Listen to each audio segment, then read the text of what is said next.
नमस्कार दोस्तों, स्वागत है हेल्थ एज्युकेशन यूट्यूब चैनल में। बात करीशुं आजનું ધોરણ 7નું પેપર હિન્દી અને તેના સંપૂર્ણ સોલ્યુશન વિશે। ધોરણ 3 થી 8ના તમામ વિષયના પેપર સોલ્યુશન માટે આજે જ અમારી ચેનલને સબસ્ક્રાઇબ કરી લેવા એટલે તમામ વિષયના પેપર સોલ્યુશન તમને મળી રહે। તો ચાલો વિદ્યાર્થી મિત્રો વિડીયોની શરૂઆત કરીશું।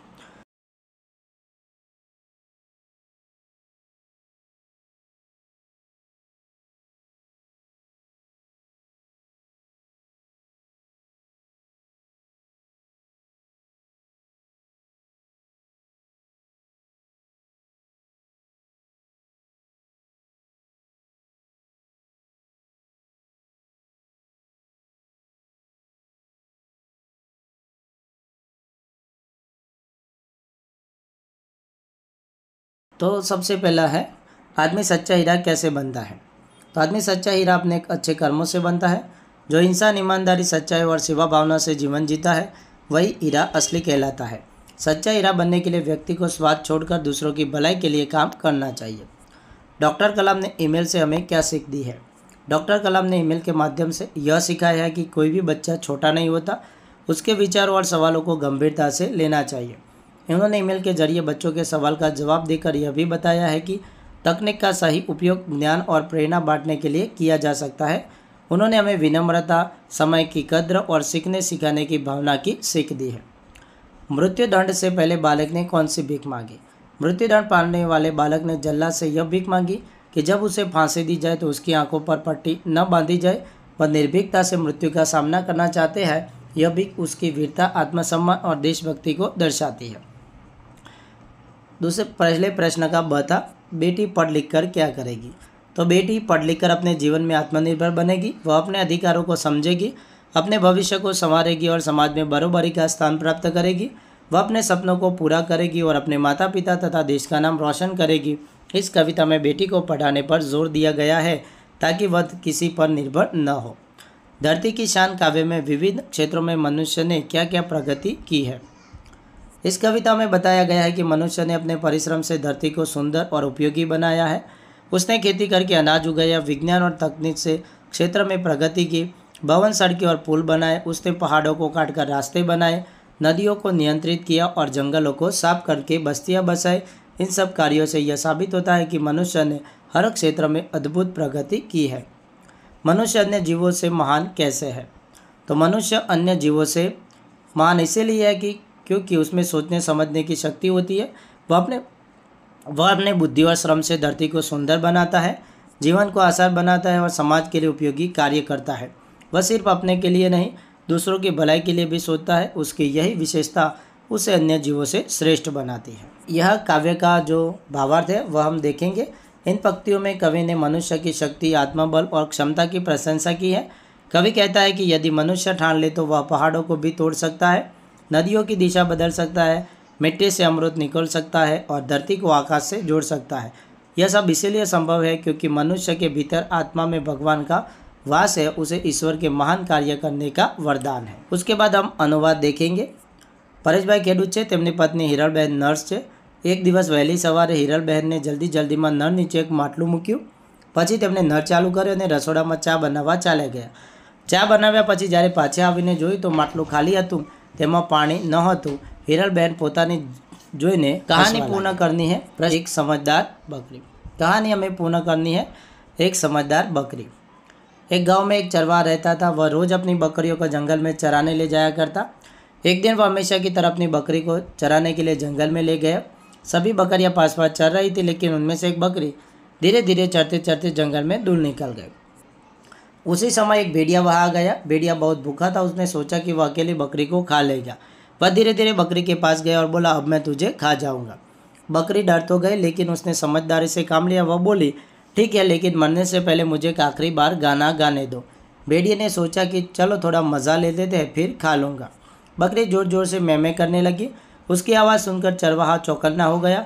वह जल्दी से लाठी लेकर बकरी की दिशा में भागा। जब भेड़िए ने चरवाहे को आते देखा तो वह डरकर जंगल की ओर भाग गया। इस तरह बकरी की जान बच गई। सीख, मुसीबत में भी समझदारी से काम लो तो बचाव संभव है। प्रश्न नंबर 5, लिंग परिवर्तन करके वाक्य लिखना है। मोर, तो मोरनी, जंगल में मोरनी नाचती है। यहाँ पर हमें ये जो लिंग परिवर्तन वाले शब्द है वो भी लिखना है, जैसे पड़ोसी तो पड़ोसन, लेखक तो लेखिका, सांप तो सर्पिनी अथवा सांपिन भी लिख सकते हैं, राजा तो रानी, गायक तो गायिका। तो यह सबके बारे में वाक्य लिखने हैं। प्रश्न नंबर 6, विशेषण छांटकर प्रकार लिखना है। हमारे देश में ईमानदार लोग ज़्यादा है तो ईमानदार गुणवाचक है। गौरव तीसरी कक्षा में पढ़ता है तो तीसरी निश्चित संख्यावाचक है। कई लोग नर्मदा की परिक्रमा करते हैं तो कई अनिश्चित वाचक है। कौवे का रंग काला होता है तो काला गुणवाचक है। किशन के 2 लीटर तेल मंगवाया है तो 2 लीटर है वो परिमाणवाचक है। यह श्वेत घोड़ा है तो श्वेत है वो गुणवाचक है। क्रिया का काल लिखना है और उसका प्रकार लिखना है। बच्चे उछल कूद कर रहे थे तो वर्तमान काल है। वह विद्यालय जाएगा भविष्यकाल, मैंने उसे फल दिए भूतकाल है। पिताजी अखबार पढ़ रहे थे भूतकाल है। सीमा पाटन जा रही है वर्तमान है।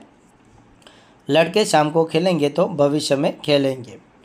प्रश्न नंबर 8 है, काव्य को पढ़कर उनके आधार पर दिए गए प्रश्न के उत्तर देने हैं। तो यह काव्य हमें पढ़ना है और हमें उसके आंसर देने हैं। सबसे पहला है, भगवान ने डाकिए कौन कौन है। तो पक्षी और बादल भगवान के डाकिए। कविता के अनुसार चिट्ठियाँ कौन पढ़ता है। तो पेड़ पौधे पानी और पहाड़। सुगंध शब्द का समानार्थी शब्द काव्य में कौन सा है। सौरभ। कविता के अनुसार प्रकृति के तत्व कौन कौन से। पक्षी, बादल, पेड़ पौधे, पानी और पहाड़। उपरोक्त कविता का योग्य शीर्षक प्रकृति की, सौरभ या सुगंध। प्रश्न नंबर 9 है, चिंटू और मिंटू, हाथी और चिंटी, इन दोनों के चुटकुले का निर्माण हमें करना है।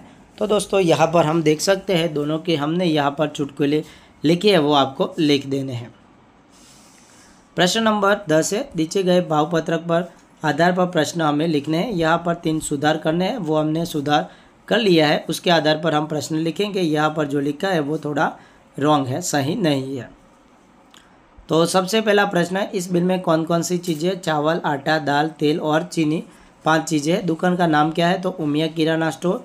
आटे और दाल का किलो के हिसाब से क्या भाव होगा। तो यहाँ पर आटे का भाव दोस्तों 25 kg है और दाल का भाव 80 kg है, तो दोनों मिलाकर 105 रुपये होगा। 500 ग्राम चीनी का क्या भाव होगा। तो दोस्तों यहाँ पर हम 500 ग्राम चीनी, तो 1 किलो का भाव 40 रुपये है, तो 500 ग्राम का 20 रुपये होगा। 125 रुपये में कौन सी चीज़ें 5 किलो मिलती है।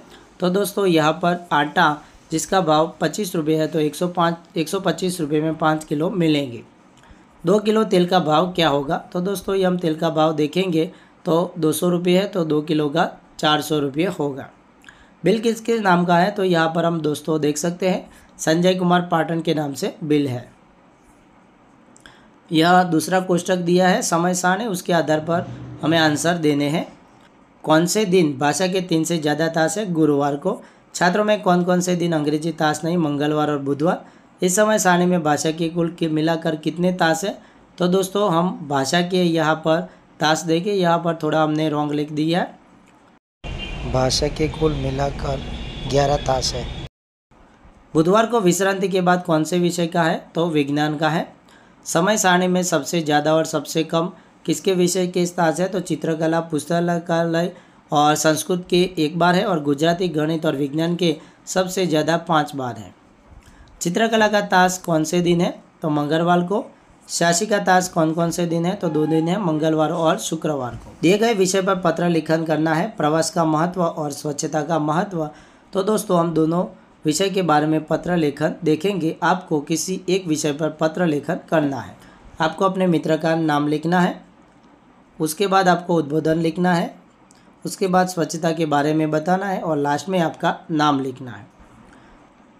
तो दोस्तों यहाँ पर दूसरा पत्र है प्रवास के बारे में। आपको अपना नाम लिखना है, अपने मित्र का नाम लिखना है, उसका उद्बोधन करना है और जहाँ पर आप प्रवास गए थे उसके बारे में लिखना है और उसका महत्व लिखना है और लास्ट में आपको अपना नाम लिखना है। तो ऐसी तरह आपको 2 पत्र लिखने हैं, किसी एक पत्र का आप उल्लेख कर सकते हैं। विद्यार्थी मित्रों, धोरण 7 विषय हिंदी અને તેનું પેપર સંપૂર્ણ સોલ્યુશન, બીજા વિષયના પેપર સોલ્યુશન માટે આજે જલસ એજ્યુકેશન યુટ્યુબ ચેનલને સબસ્ક્રાઈબ કરો।